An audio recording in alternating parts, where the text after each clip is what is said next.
வணக்கம் துலாம் ராசி நேயர்களே. இன்னைக்கு நம்ம பார்க்க போகிறது துலா ராசிக்காரங்களை பற்றி.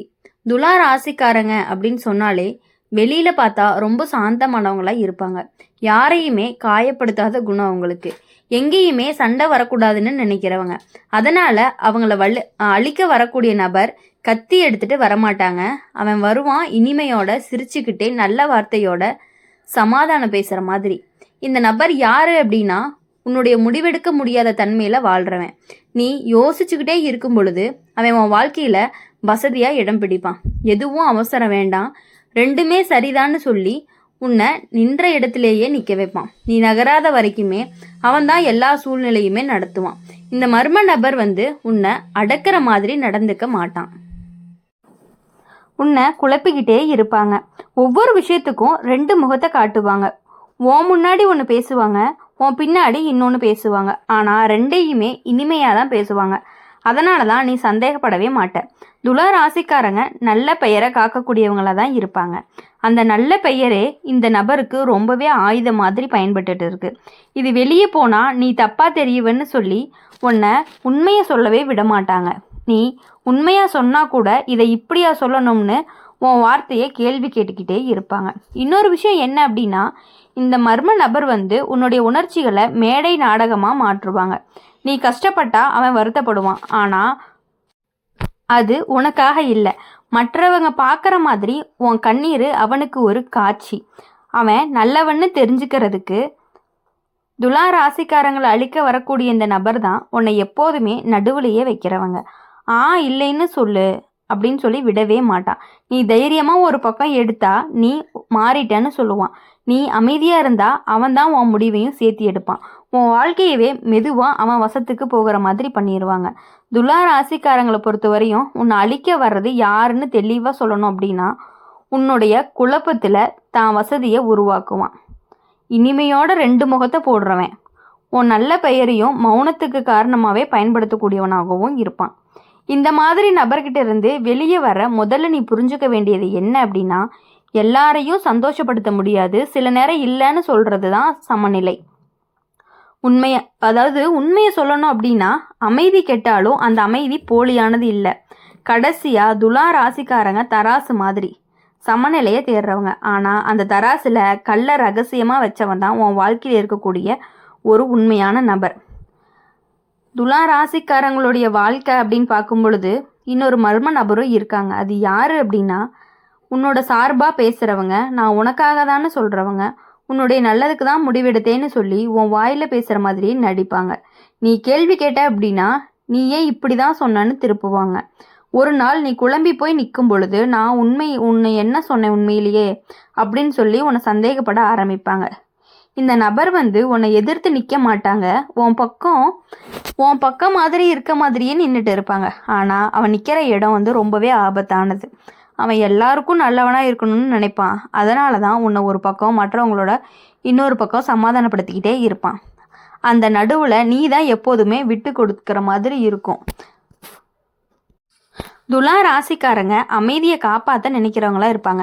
அதையே அந்த நபர் உன் மேலே சுமத்துவாங்க. நீ பேசினா பிரச்சனை பெருசாகும், நீ அமைதியாக இருந்த அப்படின்னா எல்லாமே சரியாகிரும்னு சொல்லி நீ அனுபவிக்கிற அநியாயத்தையும் சாதாரணமாக மாற்றிடுவான். நீ தைரியமாக பேச ஆரம்பிச்ச அப்படின்னா நீ சண்டை பிடிக்கிறவன்னு சொல்லி குற்றம் சாட்டுவான். இந்த மர்ம நபர் தான் உன்னுடைய உணர்ச்சிகளை எடை போடக்கூடியவங்களாகவும் இருப்பாங்க. உன்னுடைய கஷ்டம் அவனுக்கு குறையாக இருக்கும், மற்றவங்களோட கஷ்டம் பெருசாகவும் இருக்கும். அவனுக்கு கஷ்டம் இருக்குன்னு சொல்லி உன் வழியை பின்புறம் தள்ளுவான். நீ உன் வழியை மதிக்காமல் போக ஆரம்பிச்ச அப்படின்னா அவனுடைய வெற்றியாக இருக்கும். இன்னொரு முக்கியமான விஷயம் என்ன அப்படின்னா, இந்த நபர் உன் முடிவுகளை எப்போதுமே தள்ளி போட வச்சுக்கிட்டே இருப்பான். இன்னும் கொஞ்சம் பார்க்கலாம், சமயம் வரட்டும்னு சொல்லி நீ முடிவெடுக்கிற தைரியத்தை ரொம்பவே சோர்வடைய வைக்கிற மாதிரி பண்ணிடுவாங்க. நீ நிற்கிற வரைக்கும் அவன் வசதியாக எல்லாத்தையுமே ஒழுங்குபடுத்திக்குவான். துலா ராசிக்காரங்களை அழிக்க வரக்கூடிய இந்த நபர் உன்னை நியாயமானவன் மாதிரி காட்டி உன்னை இழப்புக்குள்ளே தள்ளுறவனாக தான் இருப்பான். வெளி உலகம் உன்னை நல்லவன்னு சொல்லும், ஆனால் நீ மட்டும் உள்ளுக்குள்ளே காலியாக போயிருப்ப. துலா ராசிக்காரங்களை பொறுத்தவரையும் உன்னை அழிக்க வர்றவன்னு தெரிஞ்சா யாருன்னு தெளிவாக தெரிஞ்சுது அப்படின்னா உன் பேரில் பேசிக்கிட்டு உன் குரலை அடக்கிறவன், அமைதியை காரணமாக காட்டி அநியாயத்தை சாதாரணமாக்குறவன், உன் தயக்கத்தில் தான் வசதியை கட்டிக்கிறவன் கூட சொல்லலாம். இந்த மாதிரி நபர்கிட்ட இருந்து வெளியே வரக்கூடிய முதல்ல நீ ஒத்துக்க வேண்டியது ஒன்றே ஒன்று தான். எல்லா சமாதானமும் நல்லதில்ல, எல்லா அமைதியும் நியாயம் இல்லை. சில நேரம் சத்தம்தான் உன்னை காப்பாற்றும். கடைசியாக துலா ராசிக்காரங்க தராசு. எடை சரியாக இருக்கணும்னு கல் எடுத்து வைக்கணும். அந்த கல்லையே ரகசியமாக வச்சவன் தான் உன்னோட வாழ்க்கையில் இருக்கக்கூடிய இன்னொரு நபராகவும் இருந்துகிட்ருக்கான். அதை நீ புரிஞ்சு நடந்துக்கிட்ட அப்படின்னா உன் வாழ்க்கையில் கொஞ்சம் கொஞ்சமான முன்னேற்றத்தை நீ கண்கூட பார்க்க ஆரம்பிப்ப. அப்படி இருக்கும் பொழுது துலா ராசிக்காரங்களை பொறுத்த வரையும் வாழ்க்கையை அப்படிங்கும்போது உன் நன்றியை ஆயுதமாக பயன்படுத்துகிறவங்களாம் இருப்பாங்க. நீ ஒருத்தருக்கு உதவி பண்ணின அப்படின்னா அவன் அதை மறக்கவே மாட்டாங்க. ஆனால் நன்றியோடு அல்ல, நீ அப்போ எனக்கு இதை செய்தியே அப்படின்னு சொல்லி அதனால் இப்போ நீ இதை செய்யணும்னு சொல்லி உன் நல்ல மனசை கடனாகவே மாற்றிடுவாங்க. துலா ராசிக்காரங்க நன்றி மறக்கவே மாட்டாங்க. அதையே அவன் சங்கிலியாக போட்டுருவான். இப்போது இந்த நபர் உன்னை காயப்படுத்த மாட்டான், உன்னை நினைவுபடுத்திகிட்டே இருப்பான். மென்மையாக சிரிச்சுக்கிட்டே நான் கேட்குறது பெருசாக இல்லை, இதுக்கு நீ மறுக்க மாட்டேன்னு சொல்லி நீ மறுக்க முடியாத சூழலை உனக்கு உருவாக்கிடுவான். நீ ஒரு முறை ஒத்துக்கிட்ட அப்படின்னா அதுவே பழக்கமாகவும் மாறிடும். அந்த பழக்கம்தான் உன்னோட சுதந்திரத்தை மெதுவாகவே எடுத்துரும். துலா ராசிக்காரங்களை பொறுத்த வரையும் எல்லாருக்குமே சமமாக இருக்கணும்னு நினைக்கக்கூடியவங்க. அதனால தான் இந்த நபர் உன்னை எப்பொழுதுமே நடுவுலையே இழுப்பான். 2 பக்கம் பிரச்சனை வந்துச்சு அப்படின்னா நீ தான் நியாயம் பேசணும்னு உன்னை முன்னாடி தள்ளிடுவான். நீ பேசுனா ஒரு பக்கம் உன்னை வெறுப்பாங்க, பேசலைன்னா இன்னொரு பக்கம் உன்னை குற்றம் சொல்லுவாங்க. 2க்குமே நடுவில் நீ தான் மாட்டிக்கிட்டு சோர்ந்து போயிடுவ. இப்போது இந்த மர்ம நபர் உன்னோட நேரத்தை மெதுவாக குடிச்சிருவான்னு சொல்கிறாங்க. சும்மா பேசணும், ஒரு சின்ன விஷயம்னு சொல்லி உன் நேரத்தை எடுத்துக்கிட்டே இருப்பாங்க. உன் வாழ்க்கையை முக்கியமாக இருக்கணும்னு அவனுக்கு தோணவே தோணாது. நீ அவனுக்கு கிடைக்கிற நேரம்தான் இருப்ப. இப்போது உன் வேலையை பற்றி பேசணும் அப்படின்னா நாளைக்கு பண்ணிக்கலாம்னு சொல்லுவான். இன்னொரு முக்கியமான விஷயம் என்ன அப்படின்னா இந்த நபர் உன்னோட எல்லையை மதிக்கவே மாட்டாங்க. நீ மெதுவாக இல்லைன்னு சொன்னால் அவன் முகம் மாறும், சிரிப்பும் குறையும். அந்த மாற்றம் தான் உன்னை குற்றவாளி மாதிரி உணர வைக்கும். அப்போது நீயே சரி பரவாயில்லன்னு சொல்லி ஒத்துக்குவ. இதை அவன் நல்லா தெரிஞ்சு வச்சுருக்கான். துலா ராசிக்காரங்களை பொறுத்தவரையும் உன்னை அழிக்க வரக்கூடிய நபர் உன்னுடைய சமநிலையை குலைக்கிறவங்களாம் இருப்பாங்க. நீ எல்லாருக்குமே சமமாக இருக்க முயற்சி பண்ணும் பொழுது அவன் மட்டும் உன் மேலே அதிகமாக எடை வச்சுக்கிட்டே இருப்பான். அந்த எடை தான் உன்னைய சாய வைக்கிறதுக்கான ஒரு இதாக இருக்கும். துலா ராசிக்காரங்களை பொறுத்தவரையுமே உன்னை அழிக்க வரவன் தெளிவாக யார் அப்படின்னா உன் நன்றியை, உரிமையை, அப்படி இருக்கும் பொழுது உன் நேரத்தையும் அமைதியும் சுரன்றவன் உன் சமநிலையில தான் எடையை மறைச்சி வச்சுக்கிறவனாக தான் இருப்பான். இந்த மாதிரி நபர்கிட்ட இருந்து வெளியில் வர நீ முதல்ல செய்ய வேண்டியது நன்றி கடனுக்கும் வித்தியாசம் புரிஞ்சுக்கிறது தான். எல்லா உதவிக்கும் வாழ்நாள் பதில் சொல்ல வேண்டிய அவசியம் கிடையாது. இல்லைன்னு சொல்கிறதும் துலா ராசிக்காரங்களுக்கு ஒரு கடினமான ஒன்று தான். ஆனால் சில நேரம் அதுதான் உண்மையான சமநிலையாகவும் இருக்கும். கடைசியாக துலா ராசிக்காரங்களை தராசு எடையை சமமாக வைக்கணும் அப்படின்னா தேவையில்லாத சுமையை இறக்கி வைக்கணும்.